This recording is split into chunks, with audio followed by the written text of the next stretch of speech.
Egia da gizakiak eragina duela planetako sistema klimatikoan. Berotegi efektuko gasen isurpenak historiako handienak dira eta giza zein natura sistemak eraldatzen ari dira. Giza ekinbideak eragindako berokuntza globalaren jatorria, egungo gizarteen ekoizpen eta kontsumo moldeekiko mendekotasun handian datza. Horrenbestez, beharrezkoa da isurpenak drastikoki murriztea, batez besteko berokuntza globala, 2 gradu zentigrado baino handiagoa izan ez dadin. Joera hori geratzeko, aldaketa behar da teknologian, ekonomian eta lidergoan. Herrialde eta eskualde guztiek ahalegindu behar dute karbono gutxiko eta klimara egokitutako ekonomia batera aldatzeko. Euskadik 10 urtetik gora daramatza lan horretan.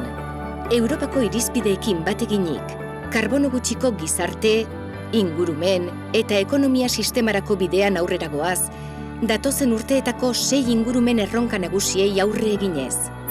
Hainbat alderdirekin zerikusia dute horiek, tartean energia eredua eraldatzea. Klima aldaketak eta ingurumenak osasunean duten eragina.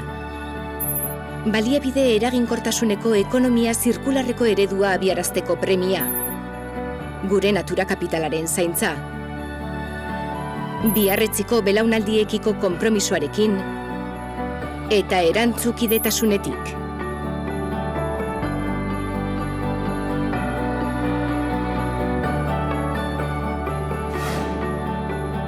Europar Batasunak, nazioarteko trakzio erakunde den aldetik, 2030erako isurpenak modu nabarian murrizteko eta energia berriztagarrien erabilpena areagotzeko konpromisoa hartu du.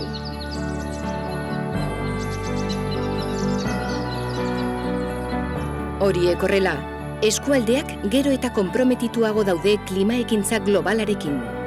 Eskualdeen arteko lankidetzak, ingurumeneko politiken ezarpena eta sigimendua sendotzen du. Esaterako honako lankidetza sare hauek eratuz.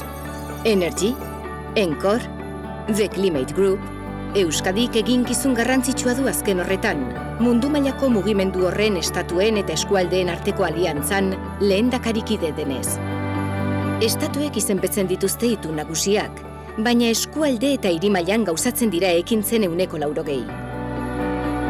Hori dela eta, eskualde eta toki mailako partaidetza aktibo eta konprometitua funtsezkoa da nazioarteko akordio horiek arrakasta izateko. Euskadik, Europako isurpen guztien 0,5 besterik ez dakarrenak. Karbono gutxiko eta klima aldaketaren inpaktuetara egokitutako ekonomia lehiakor batera aldatzeko lanean dihardu.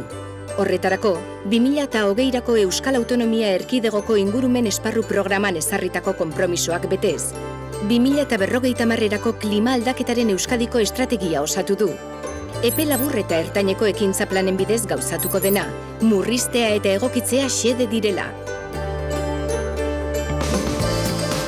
Estrategia lagungarria izango da lehiakortasuna eta berrikuntza hobetzeko, klima aldaketari, enpresen eraginkortasuna eta pertsonen konpromisoa areagotzeko aukera iritzita.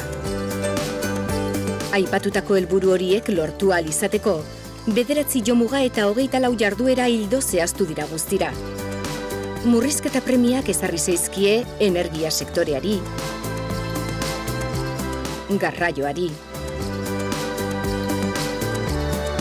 lurralde ereduari eta hondakinen kudeaketari, berotegi efektuko gasen isurtzaile nagusiak direnez.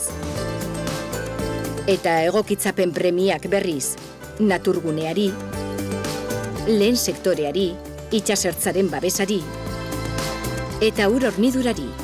Horri esker, klima aldaketaren efektu txarrei indar gehiagoz kontra egin ahalko zaie, berrikuntza eta administrazioaren kudeaketa eredugarria direla medio. Gure etorkizuna dago jokoan.